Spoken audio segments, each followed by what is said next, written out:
He demanded Yoruba independence in 1960. Then he was killed. Welcome back to the channel. If you are new here, this is the place where we dig into the stories that history buried, the names that were erased, and the truths that powerful people never wanted you to find. Every single week we bring you real African history, raw, unfiltered, and told the way it deserves to be told. Today's story is one that stopped me in my tracks when I first came across it. Because right now, in 2025, there's a loud and growing conversation about Yoruba sovereignty, about self-determination, about whether the Yoruba people should remain inside the Nigerian project or chart their own course. But here is what almost nobody is talking about. This conversation did not start with the protests you see today. It did not start with the agitators making headlines right now.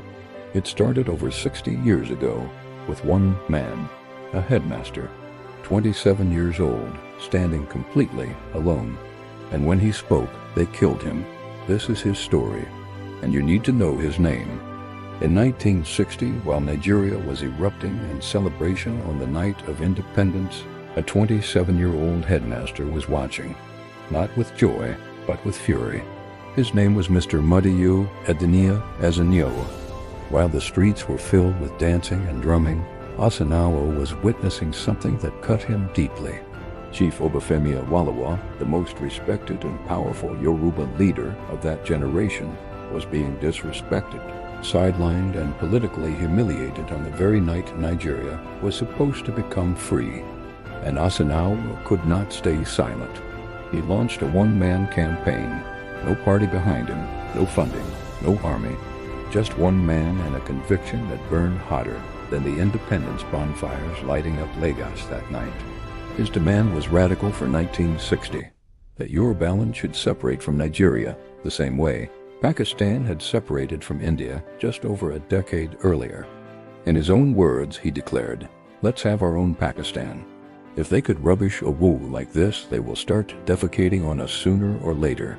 Let's have our own sovereignty, one man, one voice, standing alone against the tide of celebration that everyone else was swept up in."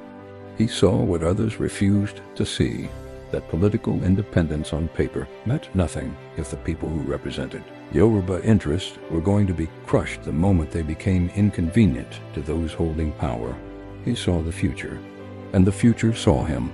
5 years after that night, 5 years after he stood alone and said what no one else was willing to say, Mr. Modiyu Adeniyi Osinowo was assassinated. He never lived to see whether his warning would come true. He never lived to see the decades of political marginalization that followed.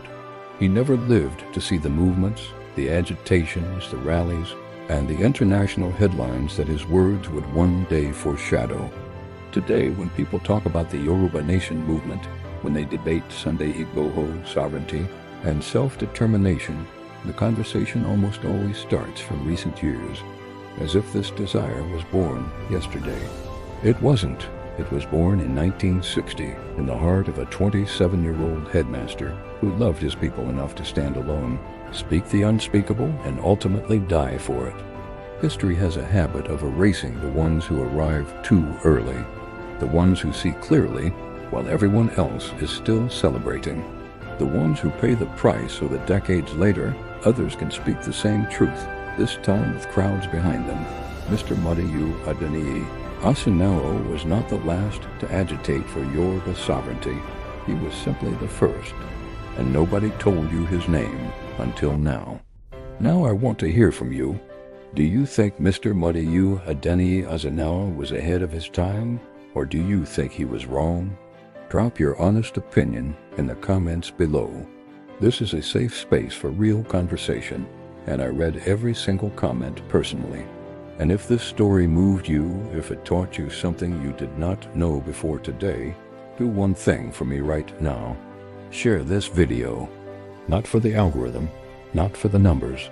Share it because there is someone in your circle, a friend, a family member, a young person, who needs to know that the struggle for Yoruba identity did not start yesterday. It started with a headmaster who stood alone in 1960 and refused to be quiet. His name deserves to live, and you can make sure it does by sharing this right now. If you are not yet subscribed to this channel, hit that subscribe button and turn on your notifications, because every week we come back with another story that they never taught you in school, and you do not want to miss what is coming next. We will see you in the next one. Stay informed, stay proud, and never let them bury your history.